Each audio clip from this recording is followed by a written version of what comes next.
Assalamualaikum warahmatullahi wabarakatuh. Pada video ini kita akan membahas mengenai teks prosedur. Nah, teks prosedur yang akan dibahas pada video ini ada pengertian, tujuan, jenis, ciri, dan ciri bahasa pada teks prosedur. Nanti setelah selesai melakukan pembelajaran ini, diharapkan dapat mengidentifikasi teks prosedur dari berbagai sumber. Sebelum masuk ke materi, saya akan menayangkan sebuah video. Selamat menyaksikan.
Menyaksikan video tersebut, sudah ada gambaran-kah mengenai teks prosedur? Pada video tersebut terdapat langkah-langkah cara melakukan sesuatu yang sering ada dalam teks prosedur loh. Jadi apa itu teks prosedur?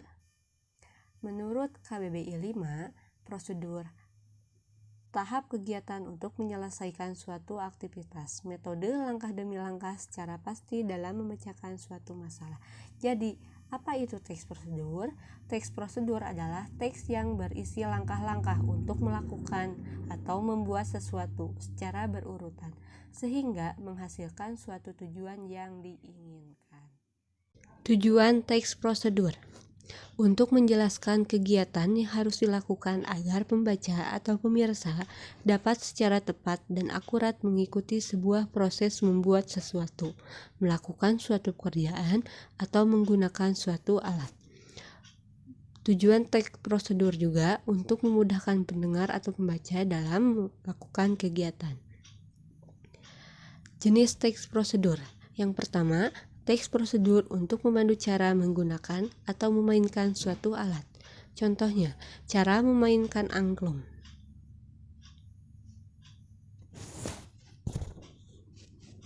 Yang kedua, teks prosedur untuk memandu cara membuat. Contohnya, cara membuat jus mangga.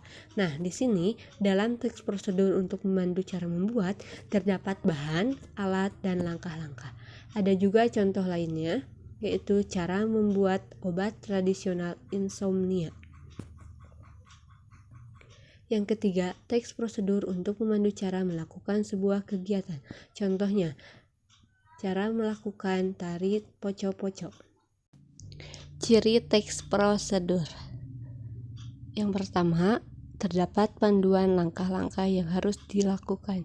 Jadi dalam teks tersebut ada langkah-langkah untuk melakukan kegiatannya. Selanjutnya, aturan atau batasan dalam hal bahan atau kegiatan dalam melakukan kegiatan. Misalnya, angkat kaki setinggi lutut. Berarti ada batasannya untuk mengangkat kaki setinggi lutut, tidak melebihi lutut. Kemudian contohnya lagi, panaskan air selama 15 menit. Batasannya hanya sampai 15 menit. Goreng sampai berwarna kecoklatan. 3. Isi kegiatan yang dilakukan secara urut. Kalau tidak urut disebut tips. Ciri bahasa pada teks prosedur. Yang pertama, terdapat kalimat perintah.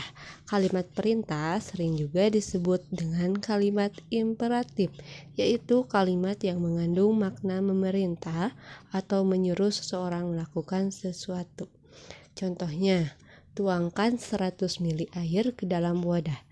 Tuangkan berarti itu termasuk perintah.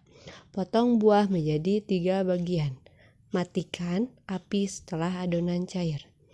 Selanjutnya, terdapat kalimat saran dan larangan. Contohnya, sebaiknya setelah dicuci segera dijemur. Berarti menyarankan setelah dicuci segera untuk dijemur.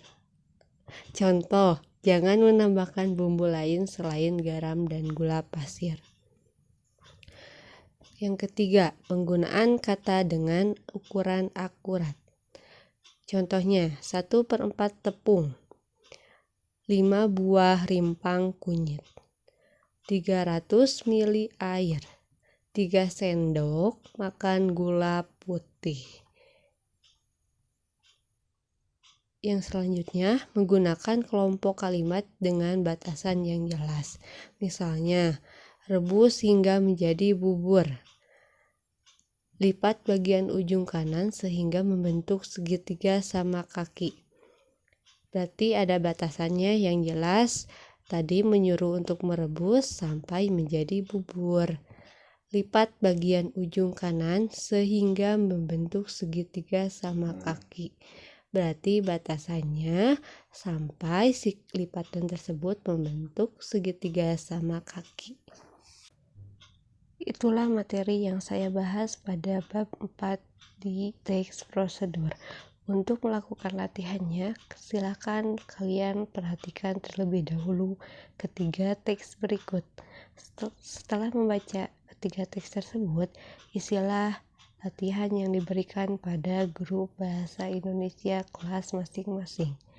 Ini teks 1 yang berjudul Cara Memainkan Angklung. Teks 2, cara membuat jus mangga.